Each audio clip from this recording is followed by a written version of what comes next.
अवस्था में भाजपा प्रत्याशी पहुंचे, बगेहा किया जनसंपर्क। मध्य प्रदेश की खजुरा लोकसभा क्षेत्र के भाजपा प्रत्याशी बीडी शर्मा का पन्ना से कटनी आते समय उनका वाहन समहर से टकरा गया, जिससे वाहन क्षतिग्रस्त हो गया और खुद घायल हो गए।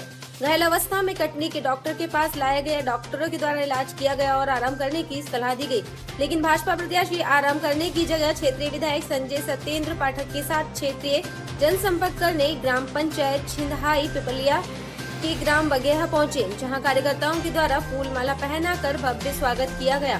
भाजपा प्रत्याशी एवं क्षेत्रीय विधायक के द्वारा 6/5 को सभी मतदाता बंधुओं से भारतीय जनता पार्टी को वोट देने के लिए और नरेंद्र मोदी को पुनः देश का प्रधानमंत्री बनाने के लिए कहा गया।